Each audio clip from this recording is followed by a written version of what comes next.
gonna listen is a bit difficult than usual. Some native speakers use it in their future conversations, in their future daily life, but in writing it has a unique form or a unique shape. So in this video we're gonna know how the native speakers use them. You can also hear them use this tense, future continuous, which is also called future progressive, in their conversations. But in writing, it has a unique shape. So we're gonna know these things in this video. So let me tell you the points. We're gonna know how to form it and when to use it. And we're gonna give you some exercises to be sure that you understood this lesson so well. Okay, so I'm gonna explain the meaning of the uses and the form from the title of this lesson, future continuous, which is also called future progressive. So let's begin. First, meaning or using. So let's know that the future continuous expresses that an action or activity will be in progress soon in the future. We can remove soon because we don't know when it's gonna start. But we know it's gonna happen. Okay, so for example, I will be eating when Dad comes back. I will be eating when Dad comes back. So he is the child. We have now or the present. This line here is the future. This action is will be eaten, and it's gonna start from here, and it will end in some point in the future. We don't know when. And this action here is Dad comes back. So let's move on to the form. Because there is no future form for the verb, we use will or be going to talk about the future. And because it's continuous, we use be plus verb ing or the infinitive form of the verb plus ing. So let's take an example. I will be studying at 8 when you come. So this was the explaining of the title, and let's move on to the form.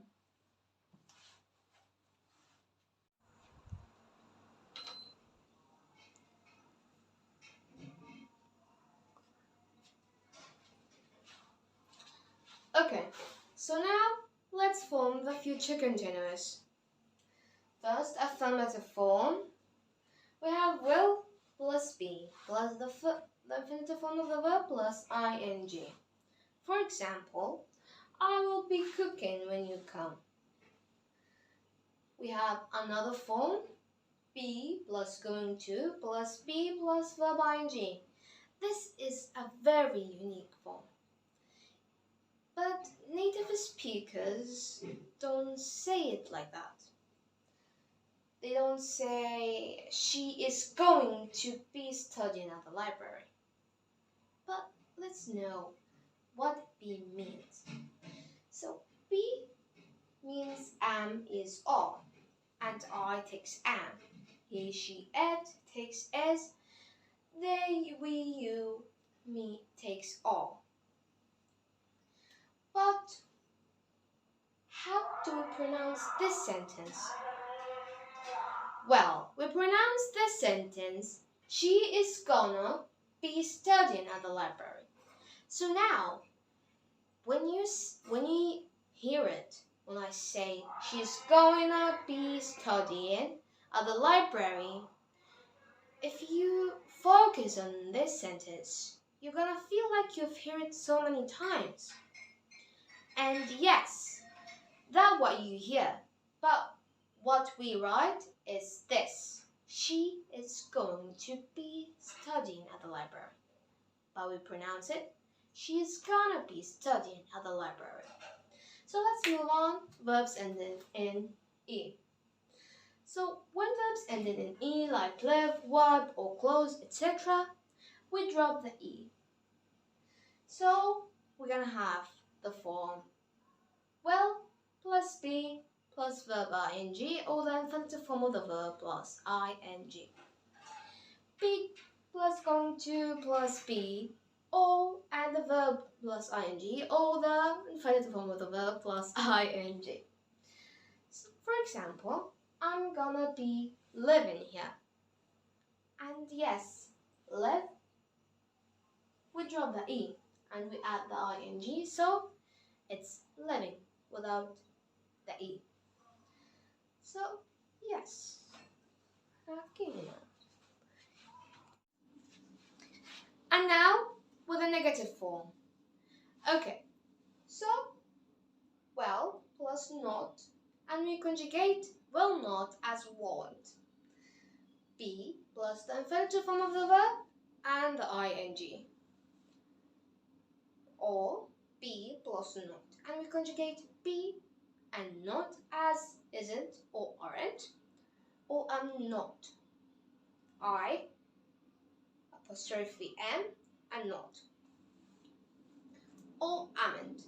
But this is not very common, so we don't say it. Be plus not, as I said, plus going to, plus be and the infinitive form of the verb and the ing. For example, I will not be waiting for you if you later than 10 minutes. Another example, she's not gonna be waiting. She's not gonna be working on a project with Leah anymore. Let's move on to the question, or the interactive. So we have two types of question, yes or no question and WH question. First, yes or no question. Well plus be plus the infinitive form of the verb and the question mark. Wait. Well plus be plus the infinitive form of the verb plus the ing and the question mark. Okay. Or be plus going to plus be plus the infinitive form of the verb and the ing and then the question mark. For example, will she be sleeping? Are they gonna be waiting for us? WH question? Question what? Well or be going to plus be plus the infinitive form of the verb and the ing. Don't forget the question mark. For example, how she will be traveling, where they will be waiting for us. And let's move on to the uses. And now the uses. First, to express an action that will be in progress in the future. For example, I will be studying when Dad comes back. So, this is the action we'll be studying. It's gonna start here and will be in progress and finish at some point in the future. This is the action when Dad comes back. So, the second use. When we talk about an ongoing action. For example, I will be writing tomorrow. So, in the chart here, this action is will be writing tomorrow. And it's an ongoing action. It's gonna last, or it's gonna be in progress for so many time, for a big amount of time.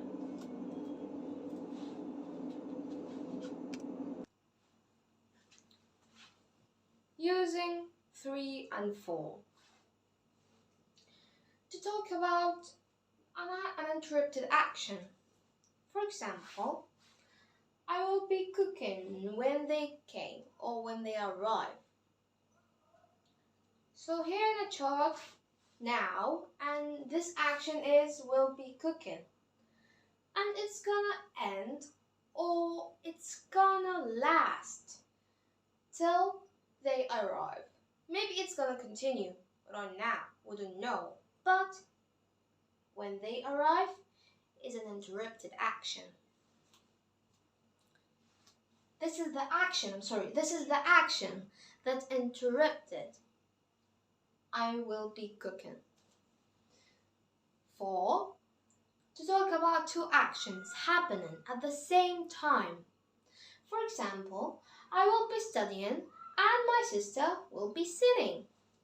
So in the chart here, one of them will be studying and the other one will be sitting. They will be happening at the same time. No one interrupted the other and no one is shorter than the other. They will be happening at the same time in the future. They will start together and maybe end together. Well, if you look at those sentences here, don't get impatient, she will be coming soon. Don't get impatient, she will come soon. Can you recognize which one is correct?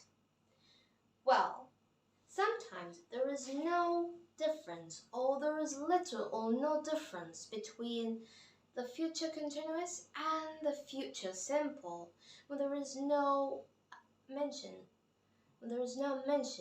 of time. So they are both correct. Actually, they are both equal in meaning. So don't get impatient, she will be coming soon. Equals, don't get impatient, she will come soon.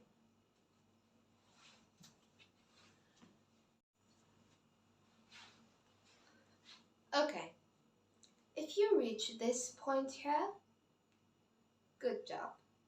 But before we answer the exercises, study this lesson perfect. Then you can answer with me the exercises. So I'm gonna give you some minutes or some seconds to solve this exercises and I will be back. Okay, so now as I give you some time to solve the exercises, I'm gonna solve them. Okay, so let's start together. I'll meet you at the airport tomorrow. After you, costumes, look for me outside the gate. I, right by the door. So the verbs in the brackets is the verbs you're gonna put here in this space. So you, clear, it's the same actually. So I'll meet you at the airport tomorrow. After you, clear, customs. Look for me outside the gate. I, of course, will be standing.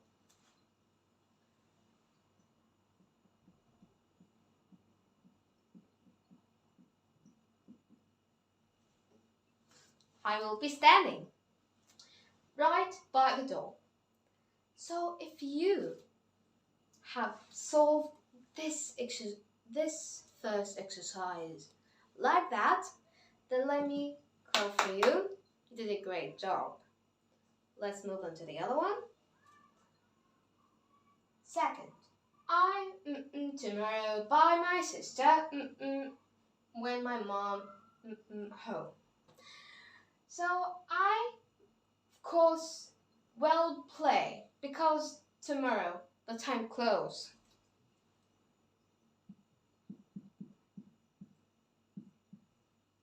Play. I will play tomorrow, but my sister will be